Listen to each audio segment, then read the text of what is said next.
Donc, bienvenue à tous et à tous qui êtes là en live ou en replay pour le pouvoir du storytelling de marque.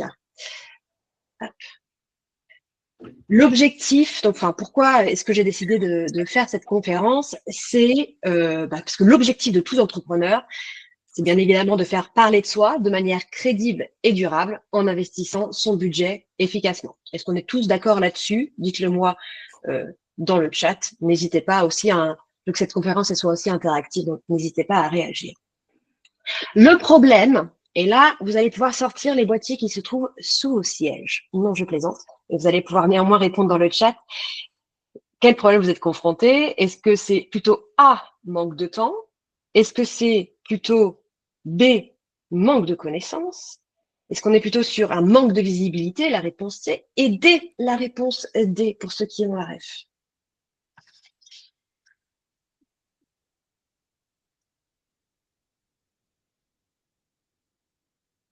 S'il y a des soucis, n'hésitez pas à allumer vos micros. Néanmoins, je vais dérouler la présentation et à la fin, on pourra poser toutes les questions. Donc alors, qu'est-ce qu'on a? B, C, D, A et C. On a pas mal de combos. Donc bref, tout ça pour dire que si vous manquez peut-être, pardon. Bref, vous manquez de vous démarquer et faire reconnaître votre offre à sa juste valeur. La réponse et le ticket gagnant, c'est le storytelling. Grâce à un bon storytelling, vous allez non seulement pouvoir clarifier votre marque, donc du coup pouvoir gagner du temps et de la confiance.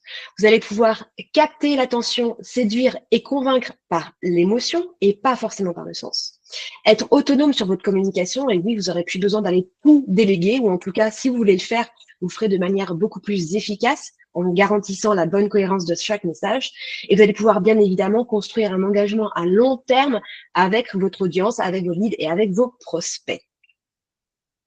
Mais qui je suis pour vous raconter tout ça? Eh bien, je suis justement une conteuse d'histoire, en tout cas la conteuse d'histoire des marques. Je m'appelle Mélanie Osganler. Je suis consultante en stratégie de marque et en storytelling et la fondatrice de La Claque depuis maintenant 10 ans. J'ai eu la chance de pouvoir accompagner, on est pratiquement à 80, mais le chiffre a un petit peu changé depuis. On a pratiquement une centaine d'entrepreneurs à co-créer leur histoire de marque. Pourquoi? Pour qu'ils puissent se présenter de manière claire, professionnelle et convaincante pour pouvoir propulser leur entreprise vers de nouveaux sommets. Donc, ça fait bien 18 ans maintenant que je suis dans le marketing et la communication. Comme je vous l'ai dit, 10 ans à la tête de ma société. Et je suis également la maman de Nolan qui a 7 ans et de Jules qui a 3 ans. Donc, du coup, les histoires, ça me connaît. Alors, si vous êtes prêts, comment est-ce qu'on va passer les 60 prochaines minutes? Eh bien, dans un premier temps, on va aller regarder ce que sont les fondements du storytelling pour bien comprendre de quoi on parle. Ensuite, je vais vous emmener sur un petit voyage. Un petit voyage qui va nous emmener sur les 7 étapes clés qui vont radicalement changer la manière dont vous parlez de votre business et peut-être même la manière dont vous faites du business.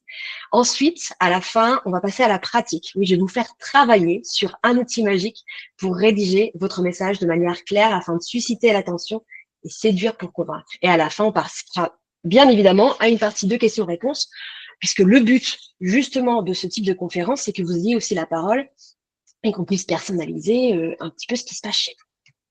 Spoiler alerte avant de commencer, parce que oui, il y a toujours un spoiler alerte dans une bonne histoire. Ceci n'est pas une conférence pour raconter votre histoire, parce que en fait, votre interlocuteur s'en fiche complètement de ce que vous faites. Ce qu'il veut savoir, c'est ce que vous pouvez faire pour lui.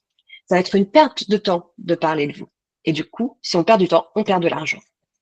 Le secret, et ça, notez-le bien avant de commencer, c'est que le client est le héros de votre histoire, pas votre marque. Mais ça, je vous le garde un petit peu pour plus tard au chaud. On en reparlera par la suite en partie 2. En attendant, est-ce que vous êtes prêts? On passe au fondement d'une bonne histoire. Alors, fondement d'une bonne histoire, il faut plusieurs ingrédients. Et le premier, c'est une action. Quelque chose qui attire l'attention afin d'accrocher l'audience jusqu'à la fin. Deuxième ingrédient d'une bonne histoire, c'est l'émotion. L'émotion, elle va nous servir à mémoriser et susciter la confiance du coup et la loyauté par la suite envers votre marque. Et le troisième ingrédient magique, c'est du sens. pour pouvoir rationaliser et prendre des décisions. Je vous présente ces 3 ingrédients, en tout cas ces 3 fondements dans ce sens, pour une raison particulière, c'est que, bien évidemment, c'est par l'ordre chronologique. D'abord, on suscite l'attention. Ensuite, on suscite l'émotion. Et après, on apporte du sens pour structurer et cadrer tout ça. Et si on y regarde un petit peu de plus près, c'est pas anodin si les histoires fonctionnent très bien. Les films, les livres, ils utilisent tous ces 3 piliers. Et pourquoi est-ce qu'ils suscitent autant l'intérêt et notre intérêt? C'est parce qu'en fait, si on regarde de plus près, on est vraiment sur les fondements de l'humanité.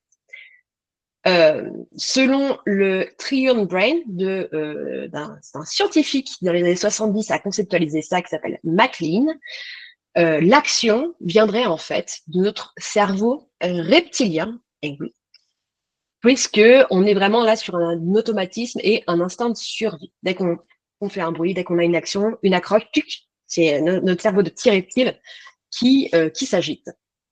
Ensuite, on a la partie émotion qui va toucher à notre cerveau mammifère et qui là va être sur de l'attention, voilà, tout ce qui va être, on l'a dit, mémoriser une information et être plus sur l'affect.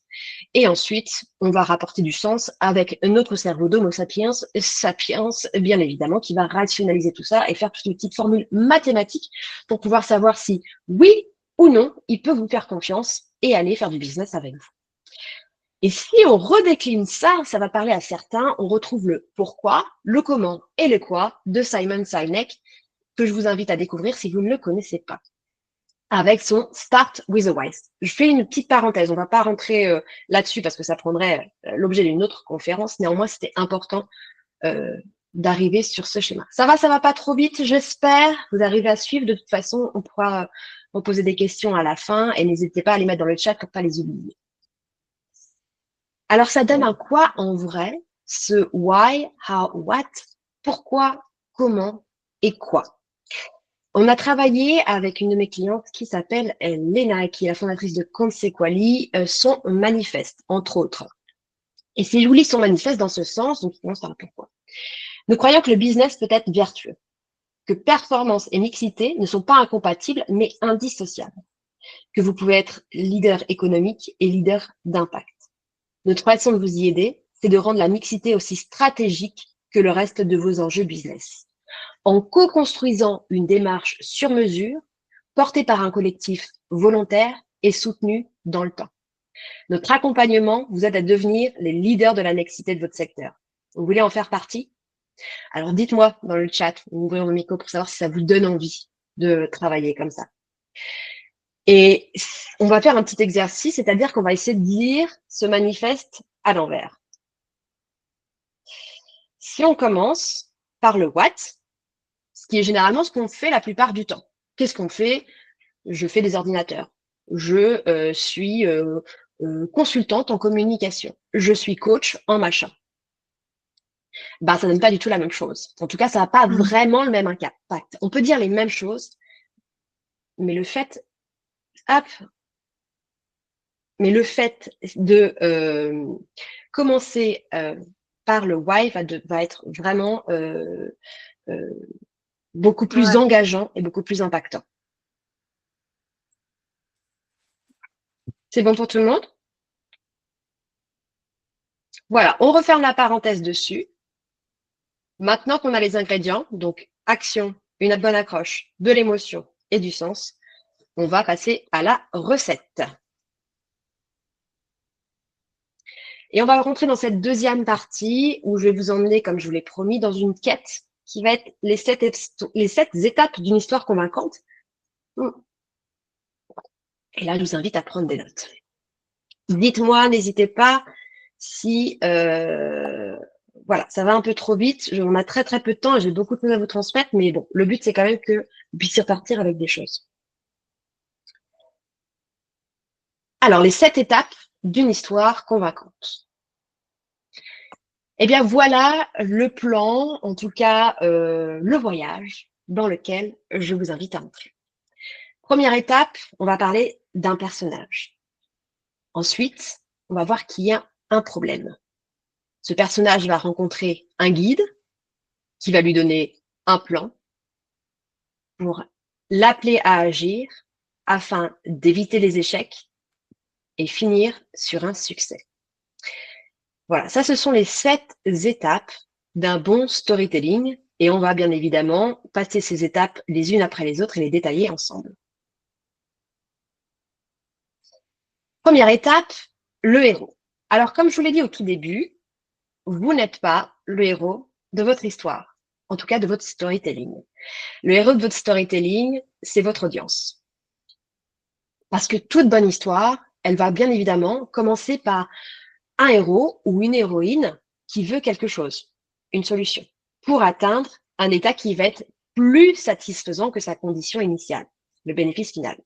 Donc, un état initial et un état final. Ce qui se passe entre les deux, c'est ce qu'on appelle en marketing le story gap. Donc, l'écart entre là où il ou elle est et là où il veut aller. Donc, ouvrir ce story gap dans son esprit, c'est créer une tension qui va motiver l'action. Et donc, ça va être essentiel de le dire, vous êtes là, vous voulez aller là. L'enjeu à cette étape pour votre marque, ça va être de vous poser la question, qu'est-ce que veut vraiment mon client? Et à quoi cela va-t-il lui servir? Donc, posez-vous ces questions. Qu'est-ce que veut vraiment mon client et à quoi ça va lui servir? Parce que lui, elle, de l'autre côté, ce qu'elle pense, c'est, mais est-ce que cette marque peut m'aider à obtenir ce que je veux? Est-ce que j'ai moi-même conscience de ce que je veux vraiment? Les outils que vous allez pouvoir utiliser à ce stade, ça va être de lancer des sondages ciblés, d'aller interroger votre cible, aller interroger les anciens clients, et puis commencer à construire ce qu'on appelle un persona. Donc, allez bien poser la question de qu'est-ce que tu veux obtenir? C'est quoi ton objectif précis? Qu'est-ce qui t'empêche de l'atteindre? Et qu'est-ce que tu voudrais à la place? Voilà à peu près le type de questions qu'on pose quand on fait les accompagnements et qu'on va aller chercher de la matière sur les clients.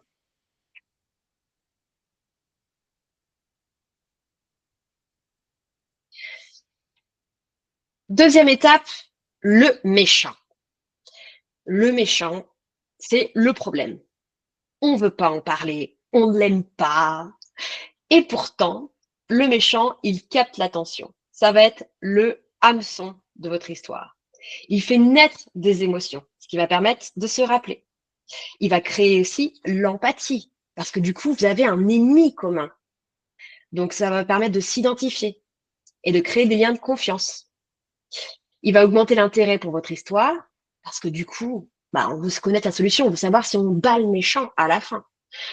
D'ailleurs, j'ai pas choisi cette photo par hasard de Voldemort dans Harry Potter. Je pense que tout le monde connaît l'histoire, sinon je ne sais pas où est-ce que vous étiez les 20 dernières années. Mais au début de l'histoire de Harry Potter, on ne veut pas prononcer le nom de Voldemort. Et je sais que pour certains, c'est très difficile de parler des problèmes de son client parce que c'est, dans notre culture, on n'aime pas parler de problèmes et on n'aime pas dire des choses négatives. On a peur que ça fasse fuir. Sauf qu'on le voit bien dans l'histoire. En tout cas, clairement, c'est mis en place, en tout cas dans l'histoire de Harry Potter symboliquement. À partir du moment où on arrive à verbaliser le nom de Voldemort, on rentre dans une confrontation qui va nous permettre de tuer le méchant, donc de tuer le problème et d'arriver à la solution. À partir du moment où on tait le problème, rien ne se passe, mais ça n'empêche pas le problème d'être là. Donc, l'enjeu pour votre marque, ça va être d'identifier, et là, j'ai mis en gras, les vrais problèmes de vos clients.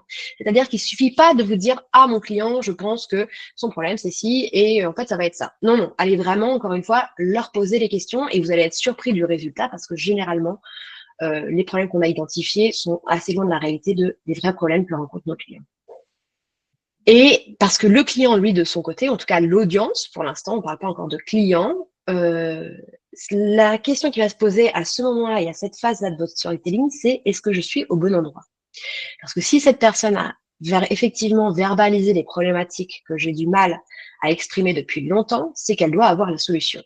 Donc voilà, est-ce que je suis au bon endroit? Et les outils que vous allez pouvoir utiliser à cette étape-là pour pouvoir structurer justement votre storytelling et bien identifier les problématiques, c'est le Proposition Value Canva, ou Value Proposition Canva plutôt, dans le bon sens. qui va vous permettre de structurer tout ça, donc ce que veut le client, les problèmes et de bien les lister et les solutions qu'il va avoir derrière. Ça donne quoi en vrai? Parce que c'est bien beau de vous montrer tout ça, mais pour vous dire qu'à partir du moment où on arrive à communiquer clairement sur les problèmes, à faire passer une émotion et être impactant, voilà ce qui se passe. Je vous présente Laurie Liomme, qui est la fondatrice de Lumisoli, avec qui j'ai eu la chance de travailler l'année dernière. Ensemble, on a identifié du coup sa cible et travaillé sur sa marque. On a identifié les éléments de langage percutants et on a regardé les fils émotionnels qui pouvaient parler à sa cible. Eh bien, Laurie, suite au travail qu'on a fait un post pour partager ce qu'elle avait vécu avec une personne de son audience qui est par la suite devenue une cliente. Donc, je vous lis le post, le premier. Certains messages nous touchent en plein cœur. Celui de notre première cliente restera gravé dans le mien. Même dans mes rêves les plus fous, je n'aurais pu espérer qu'une première cliente aussi magique. Avec son accord, je vous partage son message. Donc, sa cliente lui dit « J'ai reçu la dernière newsletter. Je l'attendais avec impatience et on pourrait penser qu'elle était écrite pour moi. Je fête mes 30 ans cette année au mois d'août et je suis trop heureuse de m'offrir mon Lumisoli. » Donc, vous voyez à quel point une communication qui va vous permettre de d'identifier votre audience peut avoir un impact. Et dans la même veine, elle avait posté aussi une autre histoire que je trouve géniale, dans lequel elle était à un salon Vivatech pour présenter donc son produit qui est un médaillon connecté. Et au moment, donc elle dit, ça lui est arrivé sur ce salon, il y a une jeune femme qui arrive et qui lui demande un petit peu de lui raconter l'histoire de son médaillon. Donc du coup, elle lui parle de son histoire, elle lui parle de sa grand-mère, de sa mère et de comment est-ce qu'elle a créé son bijou, du coup pour sa fille et pour transmettre l'histoire de sa famille. Et elle dit ce que j'ai mis en gras. Donc, au fil des mots, je sens son émotion monter. Ses yeux commençaient à s'humidifier. Je ne sais pas comment réagir, alors j'abrège. Et elle me dit, merci, je crois que je viens de trouver le cadeau parfait pour ma maman.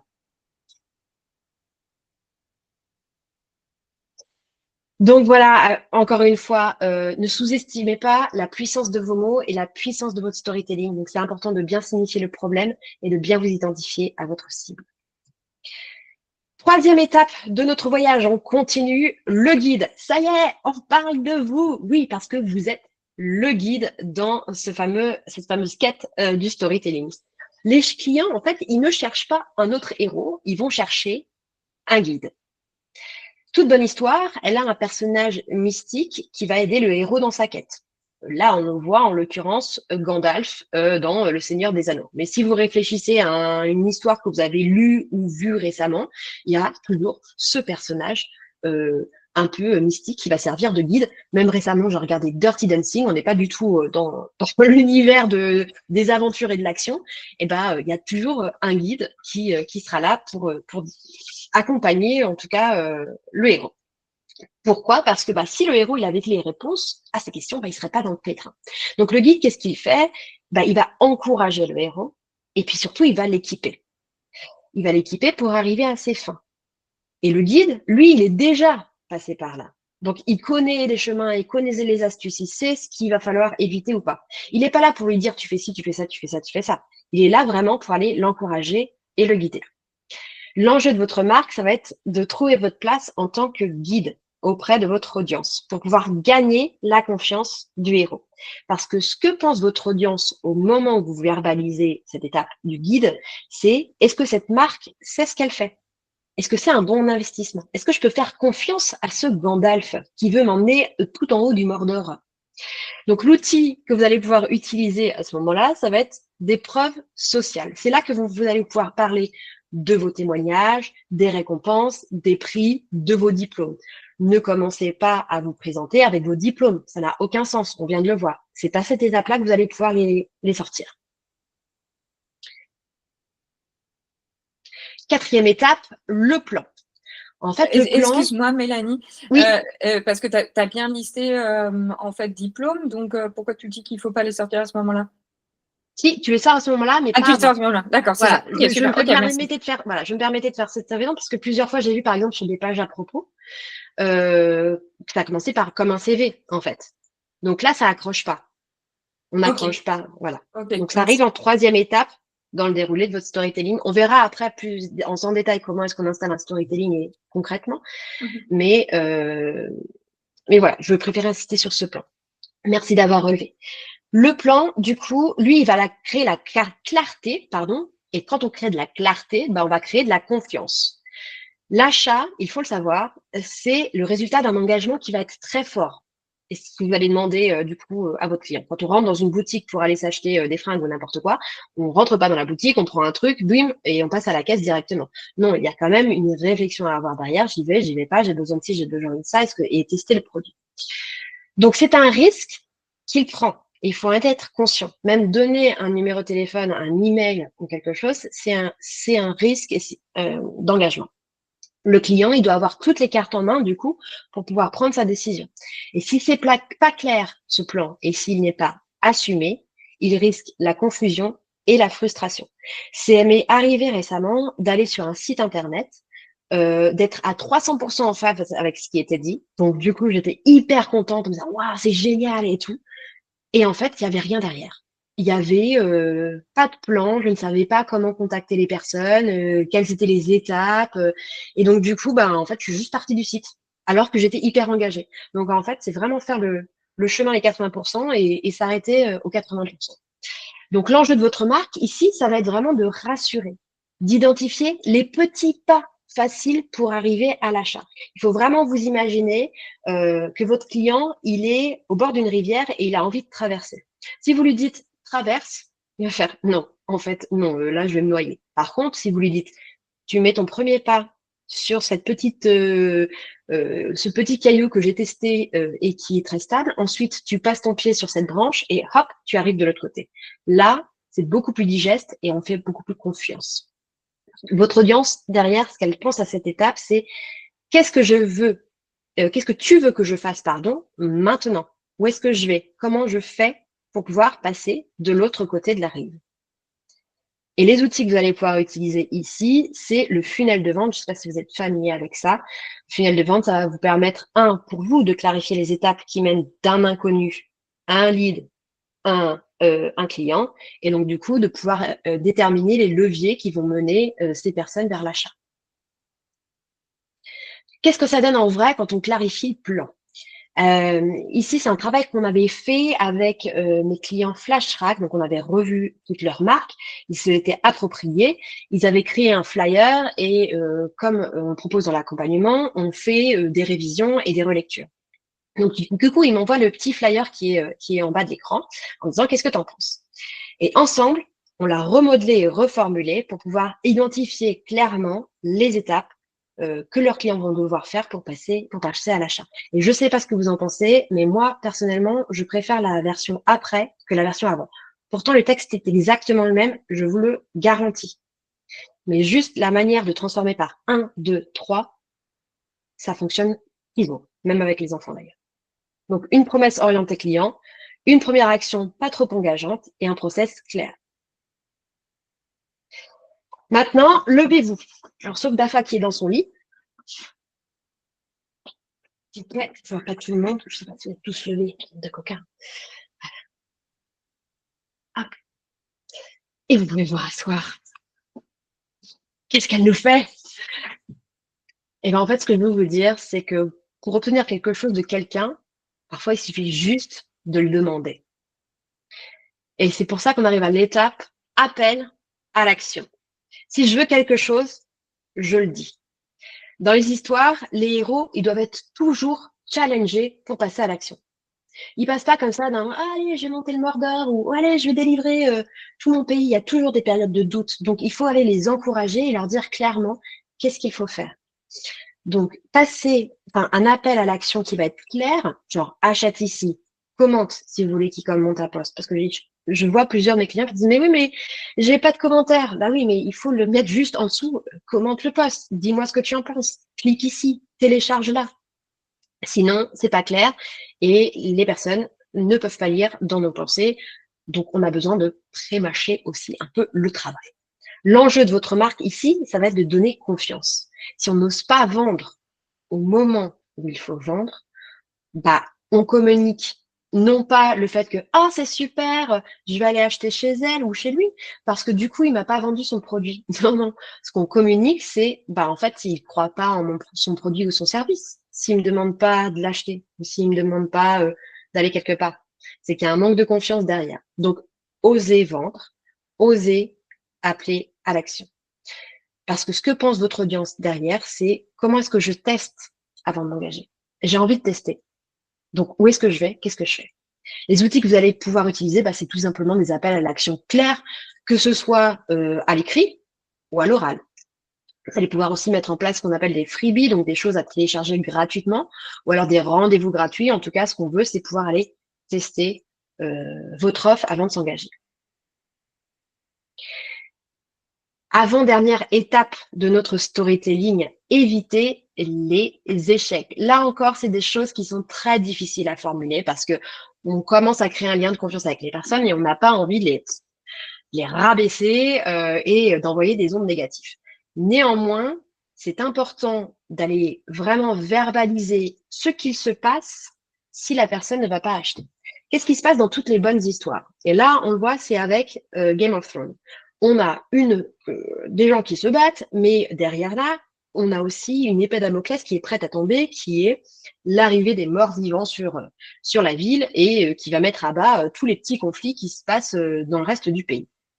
L'audience, elle reste toujours en suspens entre une fin joyeuse ou une fin tragique. Je ne sais pas si ça vous est arrivé de regarder un film, même si vous l'avez vu 20 fois, si c'est un très bon film, vous êtes toujours comme ça, on dit qu'est-ce qui va se passer? Voilà, ça c'est la tension qui est bien menée. Donc elle sait ce qui va se passer si le héros ne dépasse pas ses peurs. Et tout humain va réagir plus au manque qu'au gain. Par exemple, si je vous dis avec ce crayon, vous allez être capable de multiplier votre chiffre d'affaires par 2. Ça va beaucoup moins parler que si je vous dis avec ce crayon, aujourd'hui, enfin en tout cas sans ce crayon, aujourd'hui, vous perdez 3 000 € par mois. Là, ça parle un peu plus parce qu'on sait la valeur des 3 000 €. On sait ce qu'on perd. Par contre, les 2 fois son chiffre d'affaires, c'est pas très palpable. Donc, c'est important de ne pas être alarmiste, donc de trouver le bon équilibre pour vous. Ça va être tous les enjeux de votre marque. Trouver le bon équilibre entre bien stipuler ce que on risque à ne pas passer à l'action avec vous. Donc, quels sont les risques à ne pas travailler avec vous, sans être non plus trop alarmiste. Donc, parce que votre client, en fait, là, à ce moment donné, dans sa réflexion d'achat, il est, je risque quoi, en fait? Quels sont mes risques à dire non? Les outils que vous allez utiliser, ça va être d'identifier, bien évidemment, toutes les conséquences négatives que votre client évitera en collaborant avec vous. Et enfin, on arrive à la fin de notre quête de notre voyage à travers le storytelling et on finit bien évidemment par un succès, le fameux « Ils vécurent heureux et eurent beaucoup d'enfants ». Pourquoi est-ce que cette phrase marche depuis la nuit des temps, à part le fait qu'elle nous est répétée dans les oreilles depuis la nuit des temps, surtout pour nous les femmes? C'est parce que c'est une fin qui est joyeuse, qui est claire et qui est spécifique. L'audience, elle arrive du coup à s'identifier clairement et à identifier le bénéfice final, ce qu'elle va pouvoir avoir. Donc, c'est important d'aller diffuser une vision qui va être claire et aspirationnelle. L'enjeu pour votre marque, ça va être d'augmenter la motivation en les aidant à imaginer à quoi leur vie va ressembler avec votre produit ou votre service. Ce que pense votre audience à ce moment-là, c'est vas-y, fais-moi rêver. Emmène-moi de l'autre côté de la rive. Il y a quoi de l'autre côté de la rive? J'ai envie de m'identifier, j'ai envie de me projeter, j'ai envie de me rêver là-bas. Et les résultats, les outils que vous allez pouvoir utiliser, ça va être des résultats concrets et juste dire clairement les transformations de votre client une fois qu'ils auront accédé à votre produit ou votre service. Pour illustrer ça, deux de mes anciens clients qui ont développé une application qui s'appelle Locally. Et voilà, je me permets de vous le partager parce que ça m'a fait très, très, très plaisir quand ils m'ont envoyé ce petit message en me disant qu'ils voulaient partager la nouvelle du fait qu'ils avaient une première place à un concours de start-up organisé par le CCI et ils ont réussi à pitcher en 3 minutes. Donc là, voilà, c'était vraiment la demande qu'ils avaient fait au début de l'accompagnement. Moi, ce que je veux, c'est vraiment être sur scène et aller pitcher en 3 minutes. Et bah, bam, et grâce à une identité et une histoire à raconter, ils ont réussi à le faire. Avant de passer à la pratique, on a vu beaucoup, beaucoup de choses. J'espère que je n'ai pas été très vite et que je ne vous ai pas perdu en route sur le chemin. Faites-moi des signes pour me dire si c'est OK.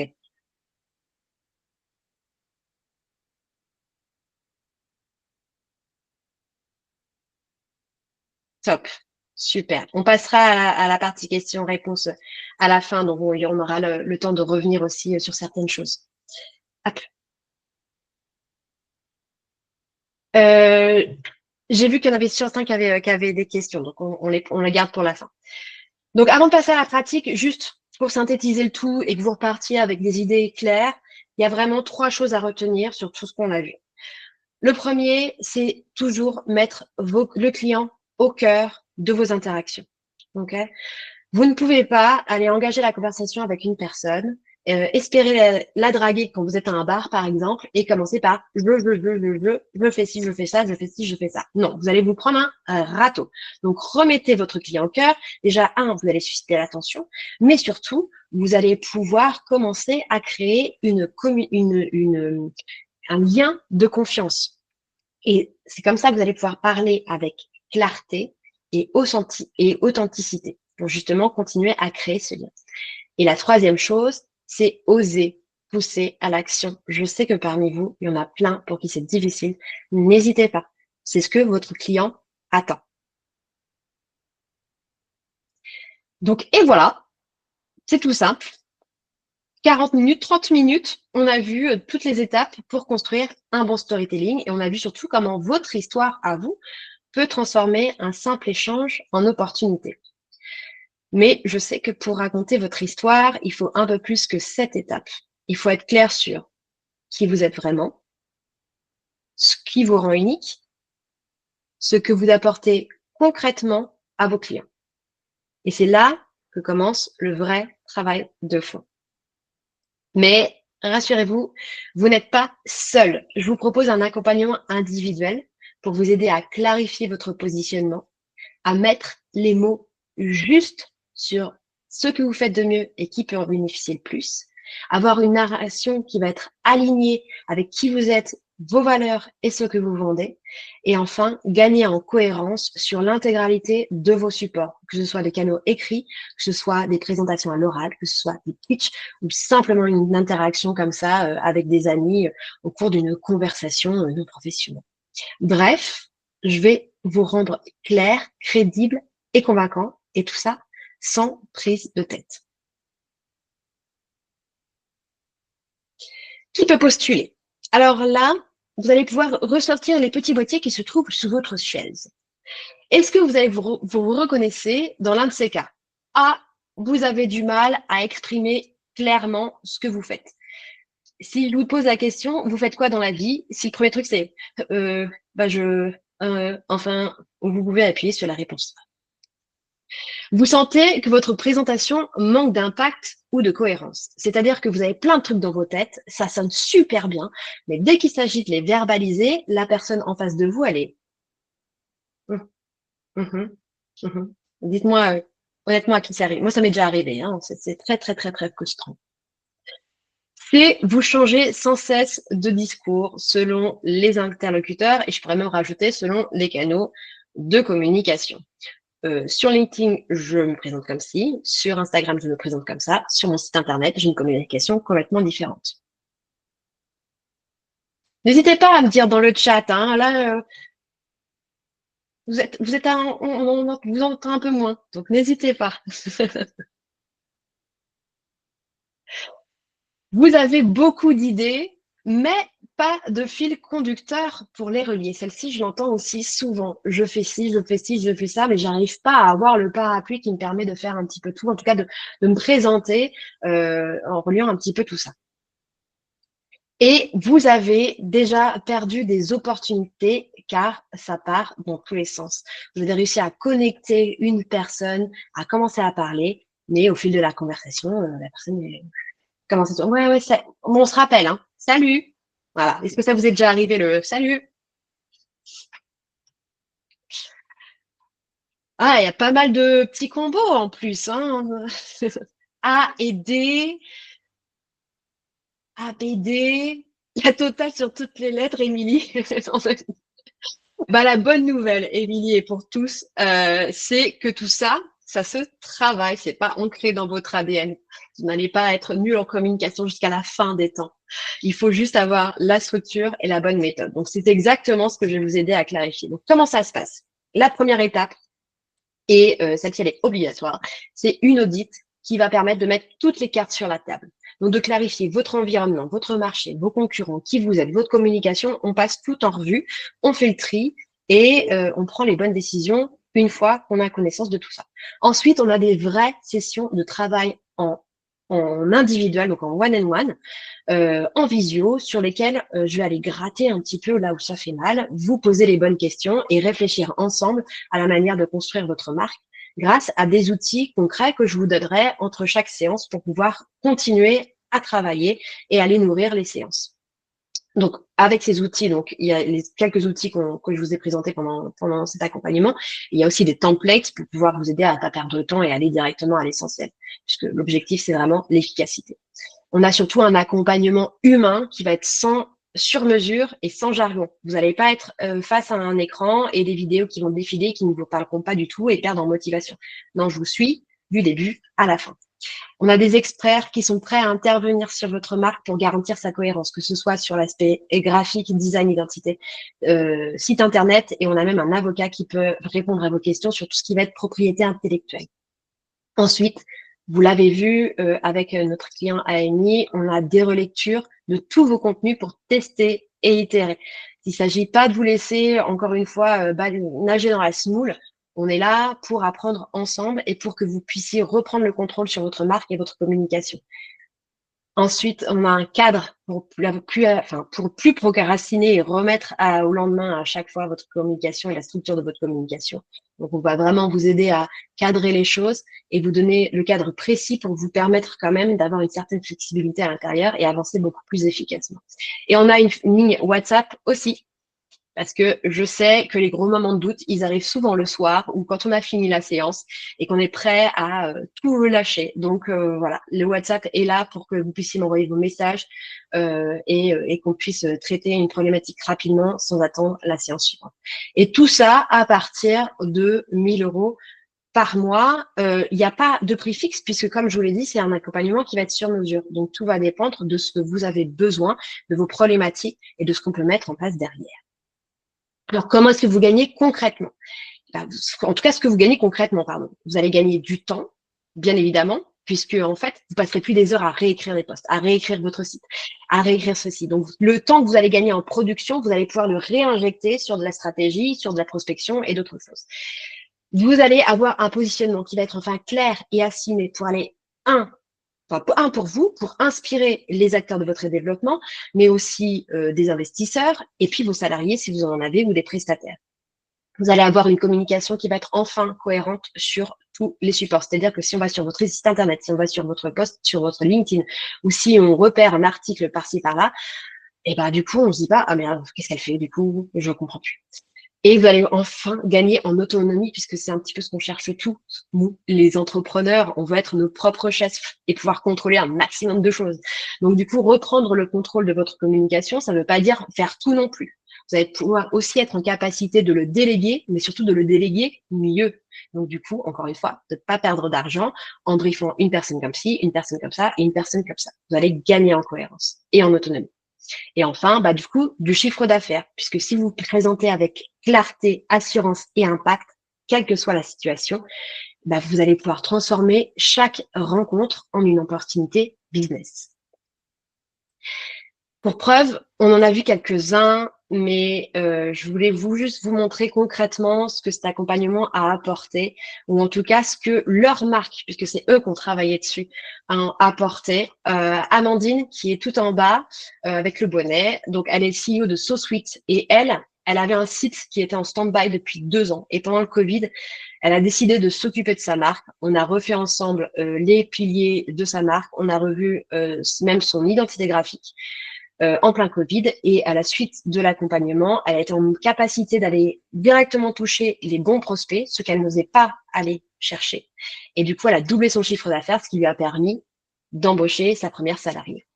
Expateo, qui est une start-up, eux, ils avaient fait une levée de fonds et ils avaient besoin de restructurer leur marque pour pouvoir du coup fédérer une nouvelle équipe autour de valeurs claires, précises et répondre à des questions stratégiques. C'est ce qu'on a fait avec leur marque.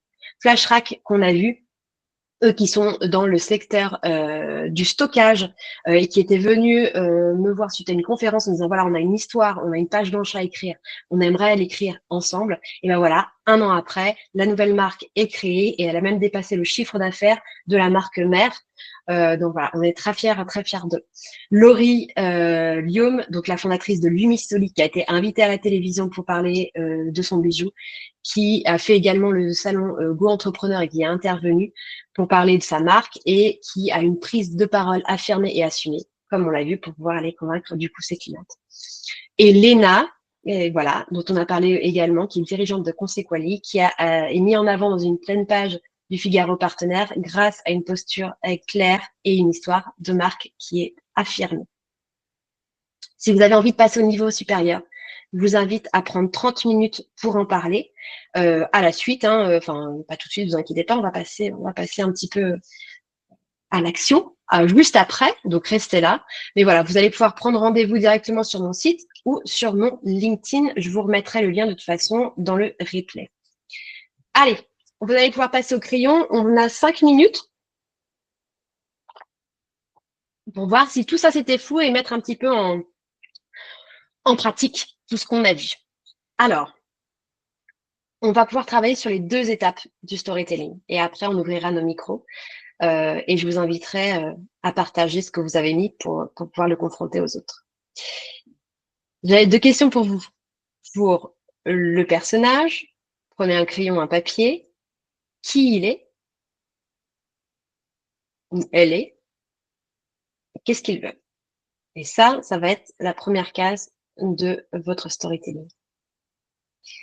Et la deuxième question, c'est qu'est-ce qui l'empêche d'atteindre son objectif?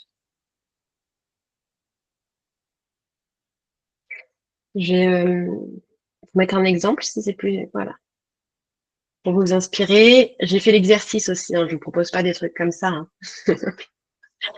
Moi aussi, je mets un peu la main à la pâte. Ça n'a pas été évident non plus. Voilà ce que j'ai répondu pour mon personnage et les problèmes. Ça, c'est quelque chose qu'on travaille aussi pendant l'accompagnement s'il y a besoin. C'est normal, Sonia, qui nous dit c'est hyper dur à faire, je me repositionne. C'est normal quand on se repositionne, il y a beaucoup, beaucoup de questions à se poser, certaines qui sont même très intimes. Donc en fait, c'est déjà à la base, c'est pas un exercice qui est facile à faire. Je tiens à vous le dire, ça paraît simple comme ça avec des petites questions, mais ça demande des vrais choix et faire des choix, c'est difficile. Donc surtout quand on est en train de se repositionner, il y a aussi d'autres paramètres à prendre en compte, comme on l'a dit notamment le marché, qu'est-ce qu'on veut vraiment faire. Et une fois qu'on sait vraiment ce qu'on veut, là, on est en capacité de savoir qui peut en bénéficier le plus.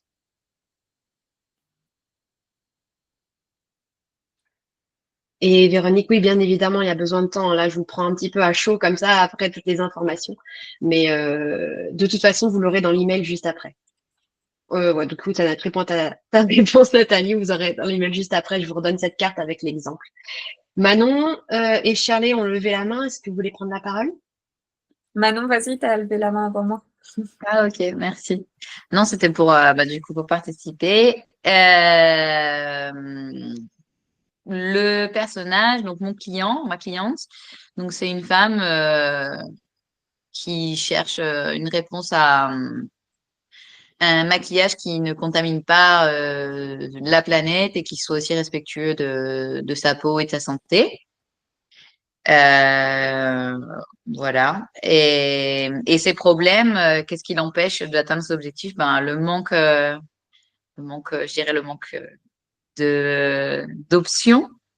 Et elle se sent frustrée de devoir, quand elle a envie de s'apprêter, de devoir utiliser des produits qui lui portent préjudice ou qui portent préjudice à quelqu'un d'autre. Voilà. Top. On peut creuser un petit peu plus. Alors là, on n'a pas le temps malheureusement de le faire. Mais dans ta cible, là, tu es déjà dans la solution qu'elle cherche, en fait. Tu vois, elle veut consommer du maquillage. En fait, ce qu'elle veut, cette personne, c'est peut-être prendre soin d'elle. Tu vois, aller se poser la question, qu'est-ce qu'elle a envie? Est-ce qu'elle veut prendre soin d'elle, prendre la planète? Elle veut être coquette? Est-ce qu'elle veut dire quelque chose d'elle-même? Tu vois, c'est d'aller chercher un petit peu plus profond à qu'est-ce qu'elle veut vraiment, son bénéfice derrière. Et la solution, ça va être le maquillage. Ok. Ok. Et là, tu vas pouvoir débloquer pas mal de choses. Shirley, vas-y. Donc, en fait, moi, j'ai indiqué médiatrice, mais je fais aussi du coaching senior. Et en fait, mon client, je pense, sont les enfants et pas la personne retraitée, en tout cas âgée. Et donc, j'ai un prescripteur indirect, enfin un prescripteur qui n'est pas le client final, en fait, qui seraient les enfants qui se font du souci. Donc ça, c'est mon personnage. En fait, c'est plutôt des quadras ou âgés de plus de 50 ans, enfin, voilà, hommes ou femmes. Et en fait, ils ne savent pas qu'il y a une solution possible ou des solutions possibles. Ils ont entendu parler d'accompagnement, de coaching, etc., mais ils ne savent pas que quelqu'un qui est formé à la médiation, à l'organisation, peut apporter un accompagnement à leurs parents. Ok, mais tu ne nous as pas parlé du problème là, du coup. Ah oui, pardon. Le problème, c'est mettre sa fin de vie en ordre pour un soulagement en fait familial. Ok, donc c'est des personnes qui sont en fin de vie, qui le Ouais, savent. mais qui sont pas complètement justement en fin de vie. Enfin, c'est pas des personnes qui sont mourantes. D'accord. Mais tu vois, en fait, ce qui est intéressant dans cet exercice, ouais. c'est que du coup, ça t'a reposé la question et ça t'a forcé à te poser la question de à qui je m'adresse. Déjà. Le personnage, pas forcément le client à la fin. Il y a peut-être des prescripteurs, mais en tout cas, ça c'est intéressant dans ce travail que tu as fait, d'aller se reposer la question à qui je m'adresse. Qu'est-ce que veut cette personne? C'est quoi son problème? Et du coup, quelle solution va être mise en place après par la suite? Je te remercie beaucoup, Charlie, pour ton partage. On va passer à la phase questions-réponses un peu plus générale parce que je sais que vous en avez beaucoup. Avant de finaliser, je voudrais juste vous dire quelques mots inspirants qui est s'affirmer ne veut pas dire parler haut et fort, mais parler franc et vrai. Voilà, les sources que j'ai utilisées, le Golden Circle de Simon Sinek, je vous en ai parlé tout à l'heure, je vous invite vraiment à aller regarder sur YouTube, son TEDx, si ce n'est pas déjà fait, qui est bluffant. Building a Brain Story de Donald Miller, qui est un livre aussi qui m'a accompagné et qui a montré ces 7 étapes. Le héros aux mille et un visages de Joseph Campbell et le Value Proposition Canva de Strategizer, qui est quelque chose que vous pouvez trouver gratuitement en ligne. Vous aurez de toute façon tout ça dans le replay. Et si vous voulez qu'on continue la conversation, si vous avez des questions par rapport à l'accompagnement, je vous invite, je peux vous remettre même dans le chat, à prendre rendez-vous. Et si vous regardez les replays, normalement, ça doit être en dessous de la vidéo, si j'ai bien fait mon travail. Je vais maintenant finaliser l'enregistrement et on va pouvoir commencer les conversations et les... Merci, oui, le timing était chiant. Et les questions-réponses. Merci à tous qui ont suivi le replay et pour les autres, on reste en ligne pour les questions-réponses.